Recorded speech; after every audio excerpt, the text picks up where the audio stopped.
malunggay. Pag titignan ko yung survey, hindi mo ba sa, ako ho taga-Pangasinan, ginugulay mo yan ng mama ko, yung fruit.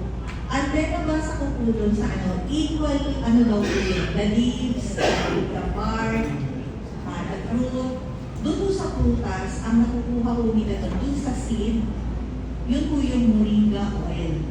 Pag po nakakita kayo ng mga shampoo at saka sabon, ang nakalagay po doon, moringa oil extra.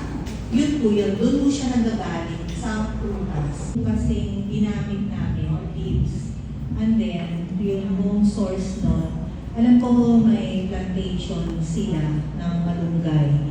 Dati ko kasi sinosource daw nila yun sa iba't ibang province. Kaya lang ko, kung titignan mo kasi sa market, marami na rin yung existing na malunggay supplements. Hindi lang po kami sa totoo lang. Pero syempre mo, ang Moringa Vital siya po yung the best.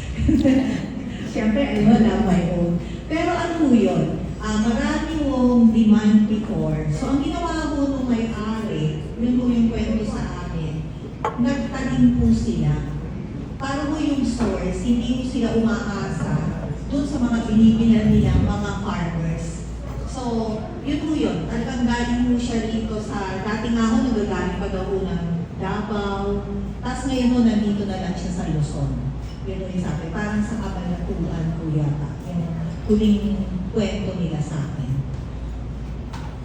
Tapos ano po yung isang Second question, first time to launch sa press. Actually, hindi natin to nilaunch formally. Pero ang ginagawa namin nila home before, kami nila Isabel, meron kami mga product orientations. And then may mga group, parang yung binanggit ni Isabel kanina, umupunta siya sa mga hospital, parang sa Caberia.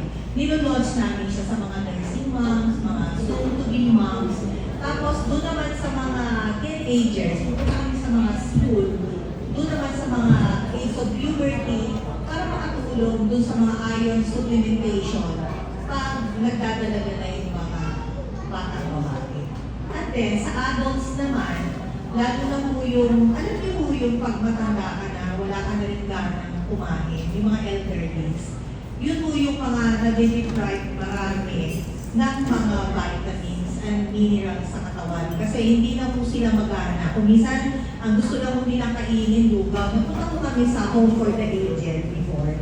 At then, ang gusto lang nilang kainin, lugaw. And then, yung meat, hindi din nila kakainin yung meat. So, yung ang ginagawa actually, ang parang suggestion namin before, lagyan nyo ng malunggay leaves. And then, mag-supplement na Moringa Vital.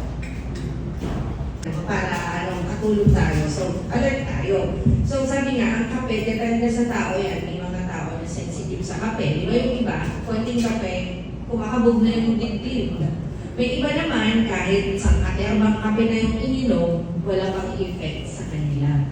But in general po, yun nga, yung mga coffee natin, nakaka-alert talaga siya to answer your question. Pero as mentioned by Ate Helen, there are coffee na healthy naman. So yung kahit na uminom ka, hindi mo naman maisip. Like yung mga coffee ngayon, let's talk about the instant coffee. Diba, more on sugar kasi yun.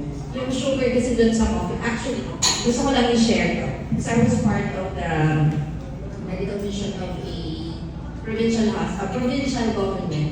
So, nagkukuha kami ng mga laboratory results ng mga constituents nila. So, I do the analysis of the laboratory results.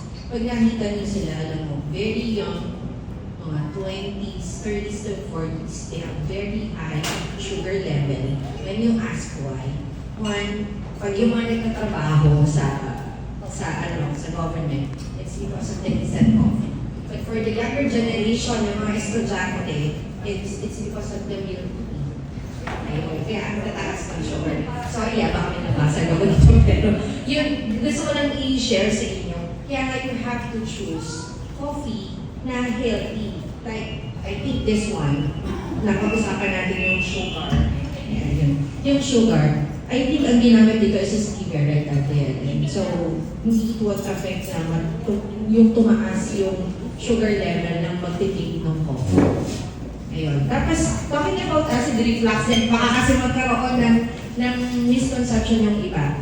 Normally kasi, pag may acid reflux ka, may triggering factor talaga ang coffee, ang mga alcohol, mga soda, mga spicy food and all. Triggering factor siya kung meron ka ng acid reflux. Ngayon, that's why gusto kong i-share din sa inyo. Okay. Meron akong friend kasi na mahilig mag-coffee, pero may acid reflux at the same time. So what he does is that, mag-take muna siya ng konti. Kapag nag-trigger, hindi niya na itutuloy. Pero kapag nag-trigger, stop niya na. Like according to Ate Helen, we have this healthy coffee, the Carta coffee, na very low naman. Low acidic siya, low acidic siya, and with stevia that you can take as well. Yan, to answer po yung question ko. So generally, lahat ng coffee nakakagising, depende sa tao, and nag-trigger din ng acid reflux sa coffee, depende sa coffee. Hindi lang siya supplement, siya ay food supplement. So meron kaming current na food supplement certification. So kung ano man yung mga kiniklaim namin, na pag sinabi namin, if you take Moringa Vita once or twice every day, and then you can supplement o kung ano yung kulang sa ating mga daily foods, masusupplement natin dito. And then marami kaming mga clients, sa mga ikot namin, sa mga product orientation namin. Yun nga, lahat ng mga growing up children, mga babae, mga young women, na yung mga nahihilo during their period, instead of taking iron supplement, nag-improve daw sila with Moringa Vita. So,